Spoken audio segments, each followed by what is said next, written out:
el pastor Castañeda es lo que llamaríamos el senior pastor, el pastor principal de esta gran iglesia de Montemorelos. Un saludo cristiano a cada uno de ustedes, quienes han venido de cerca y de lejos para reunirnos en esta catedral del tiempo y hacer un alto en la jornada que está por comenzar y en la que cada uno de nosotros en cierta medida somos participantes en este juego espiritual de la educación. Les invito para reflexionar brevemente en el mensaje que he escogido para hoy. Se llama El Cazador Celestial, pero quisiera tener una pequeña plegaria. Los predicadores oramos para conectarnos un poco más con el Dios del cielo que hizo la palabra. Él es la palabra, nosotros tenemos que buscar en la palabra. Nuestro Dios, una vez más, invocamos tu nombre, te agradecemos por las personas que nos sintonizan a través de internet, a través de los medios de comunicación.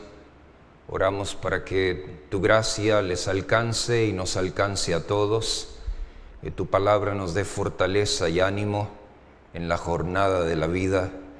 A través del Espíritu Santo lo rogamos en el nombre de Jesús. Amén. En realidad el título es un tanto peyorativo, grotesco, si le aplicamos su título original en el idioma inglés, The Hound of Heaven. El famoso poema de Francis Thompson, que podría ser traducido bajo la idea de el lebrel, el sabueso del cielo. Pero a medida que vas leyendo los 189 versos del poema, vas entendiendo también la razón por la cual Thompson decidió elaborar ese maravilloso poema. Conocido en el siglo XIX, presentado por predicadores en sus sermones, memorizado por hermanos de iglesia, y con el tiempo llegó a pasar a formar parte de lo que llaman el Oxford Book, una obra en Inglaterra donde se recogen todas las poesías u obras de literatura que tienen cierto significado. Sin embargo, el título del poema no queda allí. Hace poco, en el año 2013, en el Museo de Arte llamado Mary Hill, allí en Washington, D.C., se hizo una exposición de 26 pinturas de R.H. Ives Gammel, quien hizo estas 26 obras de arte basadas en el poema de Francis Thompson. Recogió entonces ideas de culturas bizantinas, griegas, medievales, para tratar de descubrir el proceso del poema a lo largo de sus obras, las cuales son tituladas, toda la serie, La Secuencia Pictórica. ¿De qué trata el poema? El poema habla de Jesús, descrito como un sabueso espiritual, como un cazador del cielo, que va buscando a través del planeta las almas que van huyendo de él, y sin embargo él las sigue buscando. Así como el lebrel comienza a aullar cuando ya siente en su olfato el aroma de la víctima a la cual persigue. La víctima trata de escapar sabiendo que cuando llegue el momento va a morir. Sin embargo, a través del poema, Thompson comienza a describir la muerte del yo, el nacimiento de Jesús en mi vida y el encuentro de los que escapamos de Dios y en realidad llegamos a entender que estuvimos perdidos. ¿Has huido de Dios alguna vez? Yo lo hice en mi juventud, en la década de los 70. Traté de escapar de Dios, aun cuando mi madre me insistía y oraba por mí muchas veces. Todos hemos huido de Dios alguna vez. Es posible que aquí en esta noche alguien vino aquí tratando de escapar de Dios o tratando de buscar a Dios de otra manera. Jesús, cuando fue crucificado y resucitó, siguió buscando a sus discípulos. Él quiso instruirlos y darles el mensaje adecuado de lo que era su sufrimiento y su dolor, que los discípulos no entendían.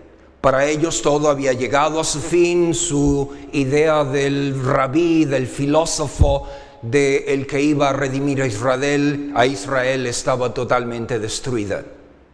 Desde el capítulo 19 hasta el capítulo 21 de Juan, encontramos por lo menos 3 veces en las cuales Jesús está intentando buscar a sus discípulos.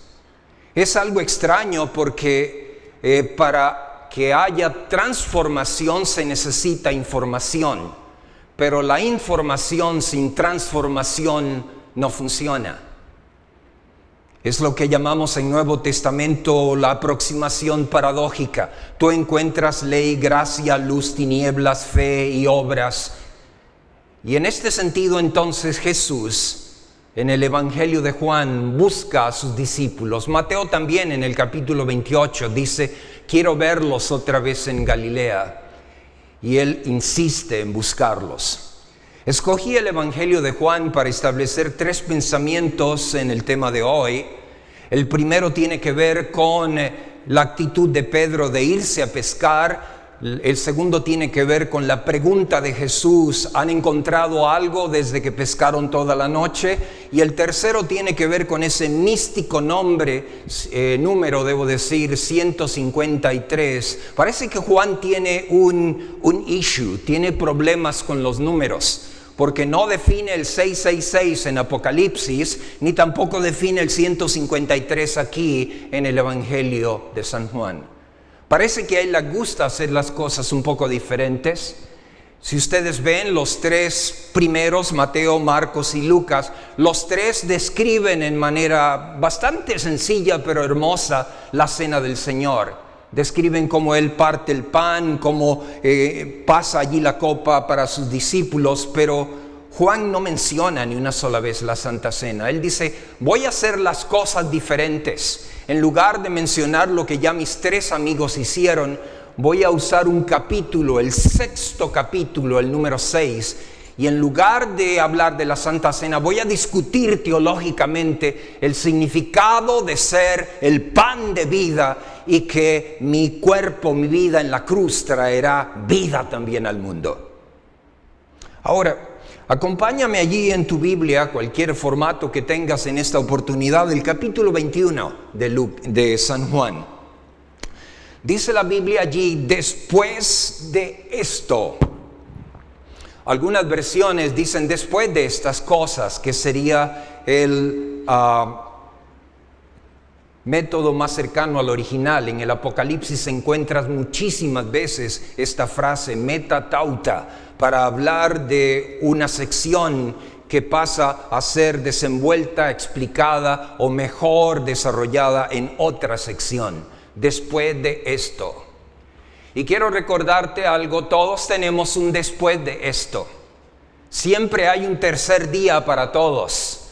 Y cualquiera sea tu crisis hoy, cualquiera sea tu drama hoy, siempre, siempre, siempre habrá un tercer día. La palabra de Dios dice así en el libro del Génesis, que seguirá la sementera, seguirá el invierno, seguirá el verano. Siempre después del invierno vendrá la primavera. Y entonces dice, después de esto, Jesús se manifestó otra vez. Juan es honesto de que él también fue lento en entender las providencias de Dios. se manifestó otra vez. Esta es la cuarta vez en la cual Jesús intenta manifestarse después de su resurrección para explicarle a sus discípulos: miren, soy yo, soy ego eimi, o sea, soy el tetragrámaton, soy el Yahweh del Antiguo Testamento, lo mismo que dijo Tomás: Señor, mi Dios, yo soy, solo que he conservado el cuerpo humano glorificado para estar más cerca de ustedes. Y es interesante que la fraseología de Juan 21 da la idea de Jesús agachándose para hacer la hoguera donde va a colocar allí el pescadito que aparece mencionado en Juan 21. Es la misma idea que Jesús está tratando de dar, que los rabinos habían ridiculizado el término hebreo llamado Ham Haaretz, o sea, los que son ciudadanos de la tierra. Eran vistos como gente que no era digna del reino de Dios. El término originalmente había sido noble, había sido para hablar de todos somos ciudadanos de la tierra, nos reunimos alrededor del barro de la tierra de donde Jesús nos trajo originalmente bajo el concepto adánico. Pero Él está tratando de decirle: yo no he olvidado lo que he establecido y los voy a tratar a ustedes bajo el propósito con el cual vine a amar al mundo. Sin embargo, los discípulos están en otra idea, están sintonizando otro canal. Y hay muchos críticos hoy que dicen que Dios ya no le habla al mundo cristiano hoy. Ese no es el problema. El problema es que estamos sintonizando otros canales y utilizando otros controles remotos. Nos estamos volviendo espiritualmente sordos, pero Dios sigue hablando. Ahora, la Biblia nos dice aquí que llévalos allí, os quiero ver, van a estar junto al lago de Tiberíades. Tiberíades en realidad es uno de los nombres del lago de Galilea. Herodes el Grande le dio, uno de los Herodes le dio el nombre en honor al emperador Tiberio. Pero Tiberíades es un nombre peyorativo, tosco. A los judíos les recuerda que son esclavos, que son súbditos de Roma, que la Calígula, la sandalia romana les aplasta la nuca y que tienen que pagar impuestos por el pescado, tienen que pagar impuestos por las redes que usan, tienen que pagar impuestos por el bote, por las horas del día que pasan pescando. Es decir, no tienen libertad en su propio lago que forma parte de su país original en aquel entonces. Sin embargo, allí los quiere ver Jesús. Muchas veces Jesús habla en los momentos más difíciles de la vida, amigos, para que tú y yo podamos mirar lo que no podemos ver de otra manera. Y entonces la Biblia nos dice algo en el verso número 3, si tú me acompañas otra vez, dice: Simón Pedro les dijo: voy a pescar. Varios autores, y coincido con ellos por el proceso de la fraseología, indica que Pedro no estaba diciendo voy a pescar simplemente por el factor de pescar, es decir, por desestresarse un poco, cambiar de situación y ubicarse. No, la idea aquí es renuncio, se acabó la idea de ser pescador de hombres, voy a hacer lo que yo sé hacer. Y lo sabía hacer bien. Quiero invitarte, si tienes la oportunidad, no sé si está traducido al español, hay un librito de un israelita, un judío llamado Mendel Nun. Mendel Nun vivió a las orillas del mar de Galilea por cerca de 50 años. Y él escribió un libro llamado Arqueología e Investigación Bíblica 4x4, sería la traducción más o menos. Y allí él describe cómo en su trabajo de arqueólogo aficionado, en conjunto con otros especialistas, descubre 16 puertos pertenecientes al primer siglo de la era cristiana, en donde los pescadores vivían de ese negocio. E inclusive descubre allí el famoso puerto de Magdala como centro de procesamiento del pescado. El pescado era todo un negocio, amigos.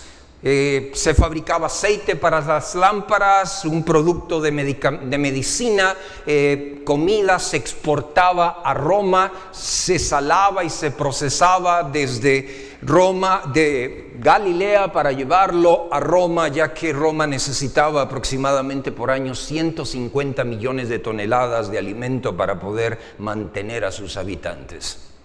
Así que, amigos, era todo un negocio. Hay algunos que han descubierto una casa en Bethsaida Julias que se considera una propiedad bastante grande para un pescador que vivía muy acomodado, y algunos han querido atribuírsela a Pedro, y sobre ella se construyó allí una basílica, una catedral bizantina con esa idea. I'm going back fishing, es decir, regreso a pescar, quiero volver a pescar otra vez, quiero dedicarme a hacer lo que hacía antes. ¿Llegaste aquí con esa idea o la estás tal vez mascullando o pensando?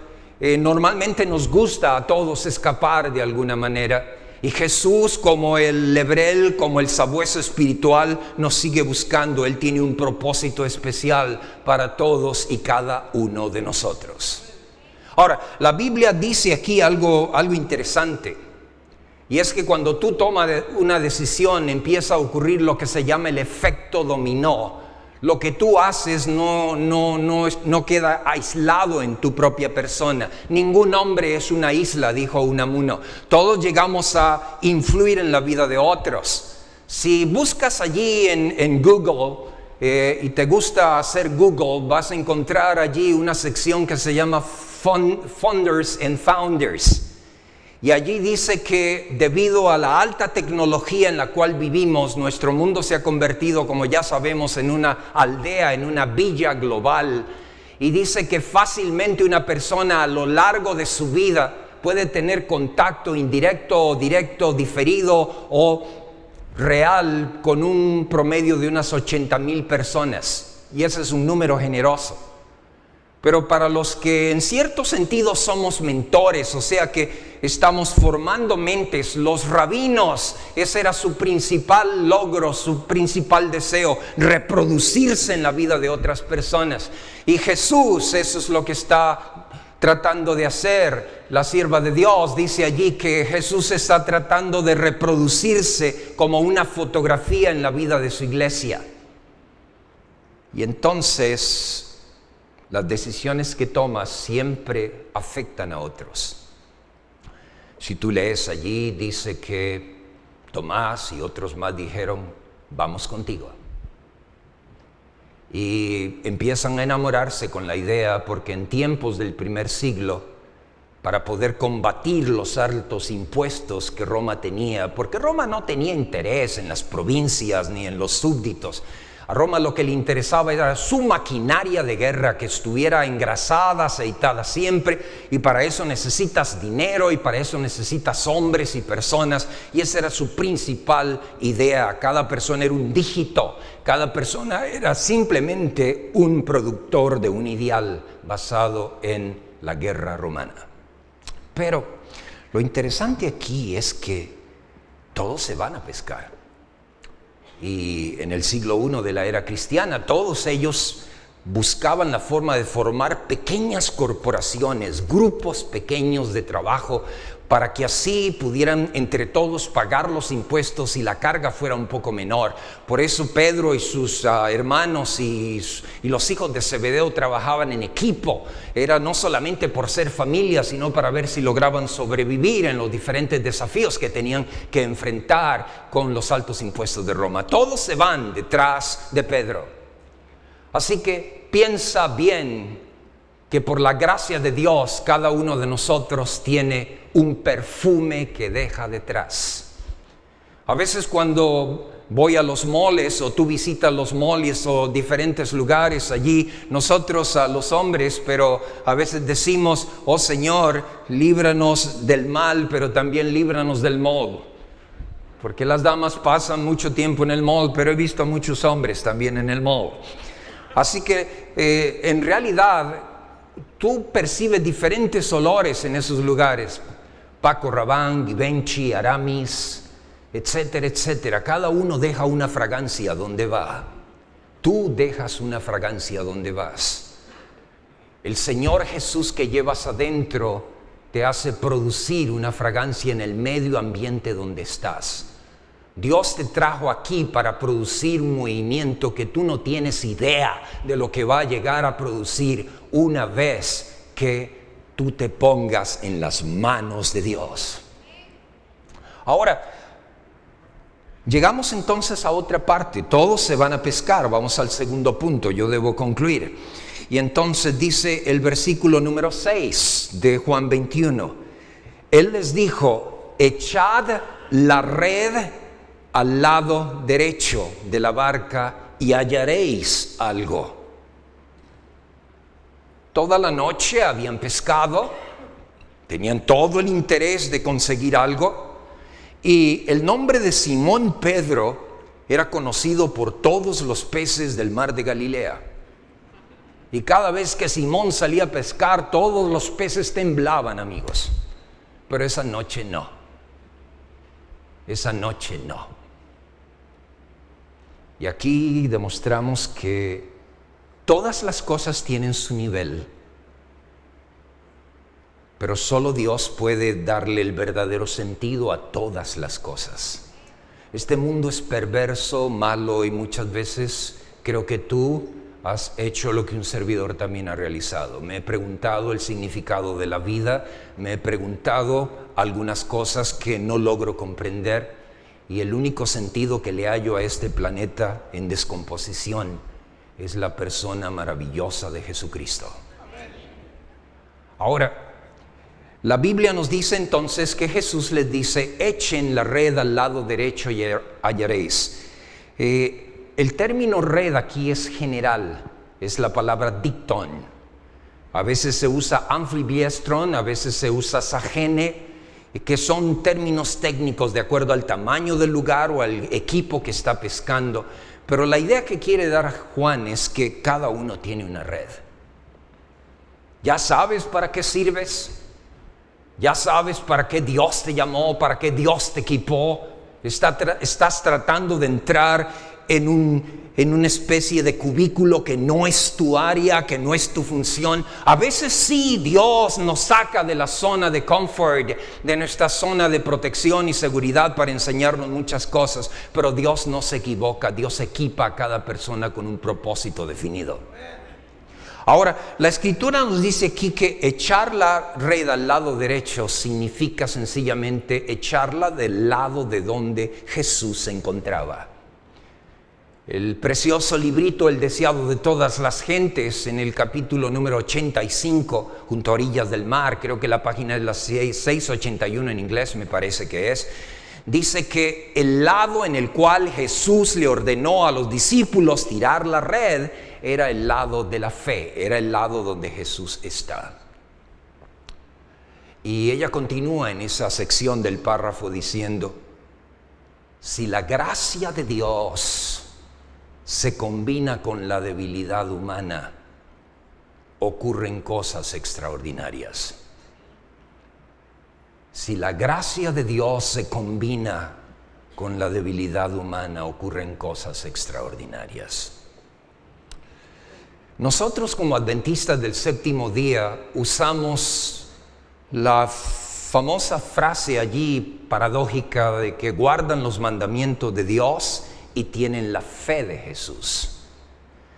Y a veces pienso también que los idiomas bíblicos fueron designados con ese propósito, no solamente complicarnos un poco la vida, sino darnos el proceso en el cual Dios quiere diversificar ciertos conceptos.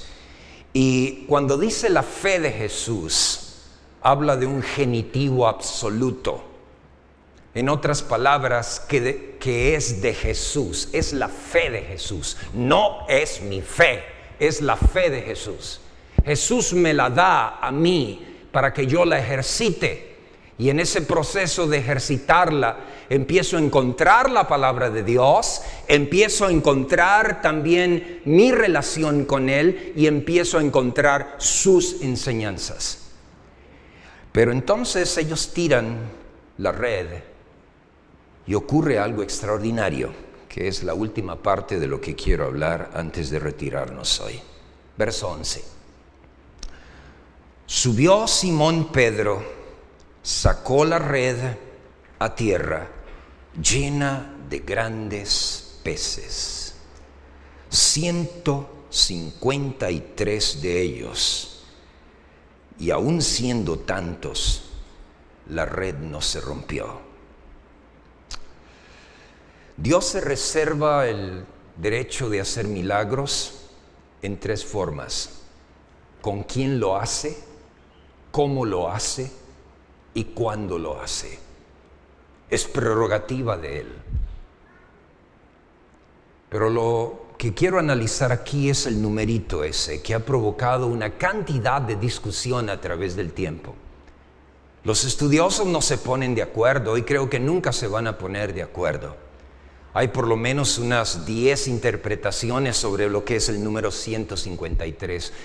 Y desafortunadamente a veces pasamos más estudiando el número en sí que la belleza de la fe que está descrita en el capítulo.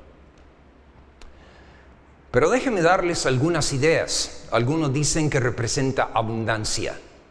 Otros utilizan el término de Arquímedes, de la avis piscis, o sea, dos líneas curvadas que se juntan en los extremos, de las cuales nacería el famoso concepto del pescadito cristiano.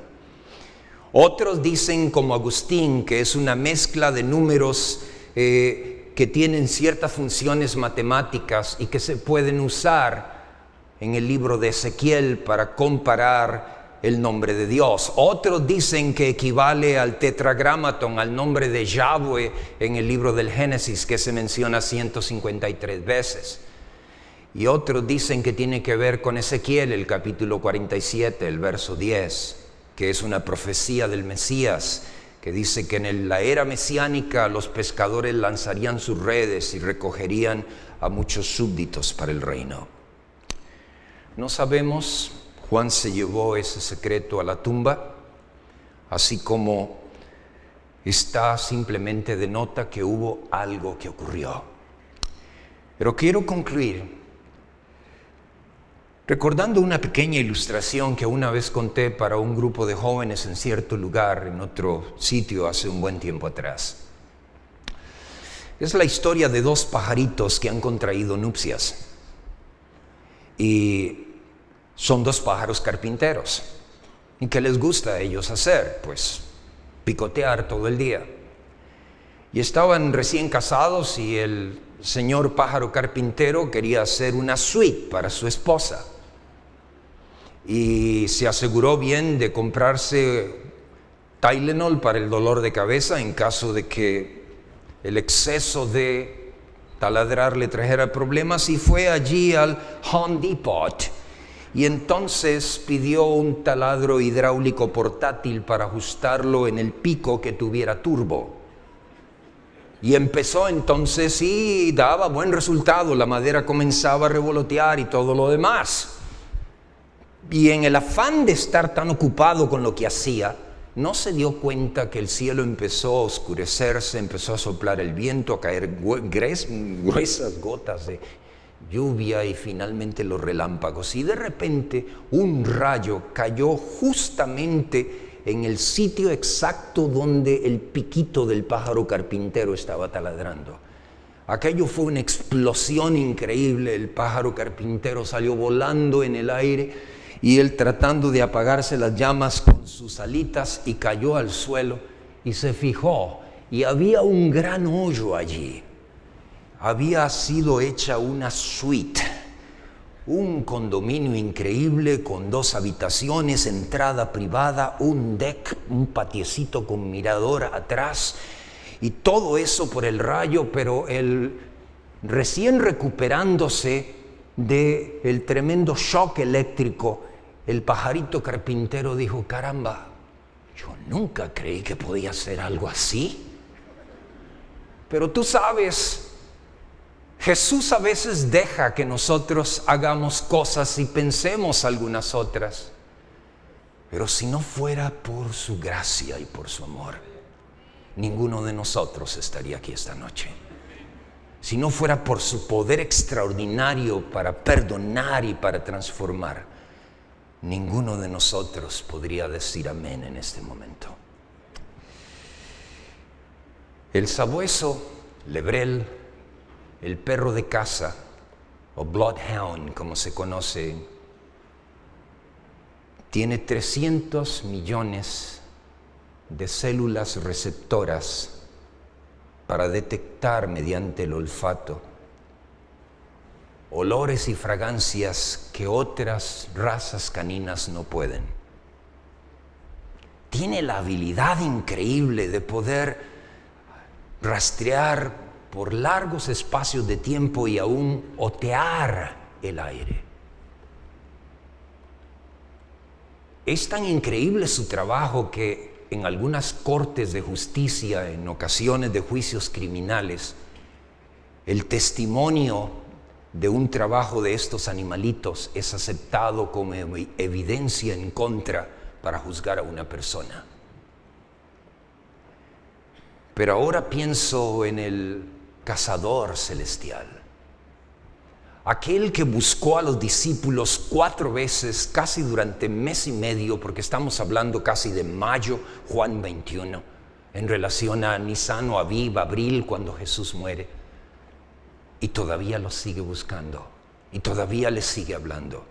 El poema de Thompson comienza así: huí de él a través de los laberintos del tiempo.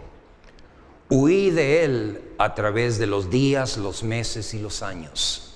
Huí de él a través de los arcos del tiempo.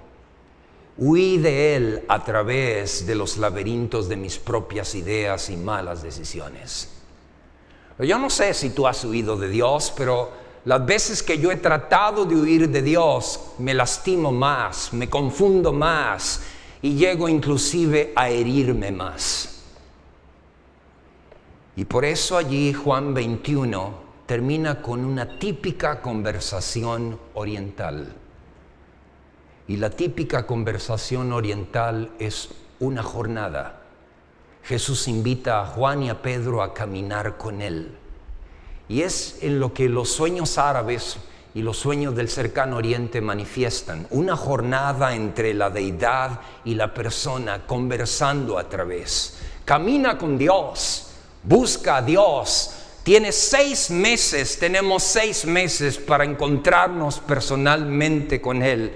Escuchar no el aullido de un sabueso que nos quiere destruir, sino la voz amorosa de Jesús preguntando: ¿dónde estás? ¿Qué haces? Te quiero buscar. Y el poema termina diciendo: y al fin, en mi dolor y casi muerto, levanté mi mano y sentí una mano a mi lado que me abrazó, y volví a ver y vi su rostro lleno de alegría y me dijo: te encontré.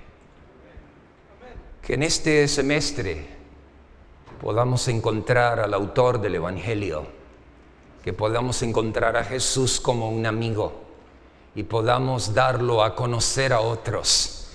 Los especialistas y críticos en religión dicen que nunca se ha hablado tanto de Dios como en el siglo XX y XXI, pero nunca más, dicen, nunca se han dejado las enseñanzas del amor al prójimo como en nuestra época. Pidámosle a Dios que siempre nos busque, escuchemos su voz, dejémonos llevar por Él. Si ese es tu deseo y quisieras unirte a una oración personal, quisieras ponerte de pie donde estás. Si no puedes hacerlo, puedes quedarte sentado, sentada. Al fin y al cabo, lo que Dios quiere es el corazón más que cualquier otra cosa. Y después de la oración, por favor, queda de pie para el himno final. Nuestro Dios, hace cerca de 2000 años tú buscaste a hombres desanimados, con muchos prejuicios, aun cuando invertiste tiempo valioso y precioso para hablarles de quién eres tú. Y sin embargo les hablaste una vez más. Les dijiste que pusieran todos sus intereses y preocupaciones al lado de la fe de Jesús. Señor, nuestra fe es débil, es pequeña. Pero tú dijiste que aunque tuviésemos como un grano de mostaza, tu fe maravillosa se encargaría a través de tu palabra, de tu enseñanza, de lo que tú mencionas en tu libro. Te encargarías de hacerlo crecer. En esta oportunidad nos ponemos en tus manos. Oímos no el aullido de un lebrel, de un sabueso a la distancia. Oímos la voz de un Dios amante que nos llama, que quiere darnos la mano y en medio de las muchas cosas inexplicables de la vida, quiere pedirnos que confiemos en Él. Queremos iniciar una jornada contigo. Manténla cerca de nosotros hasta el día en que Jesús venga a buscarnos. En su nombre lo pedimos. Amén.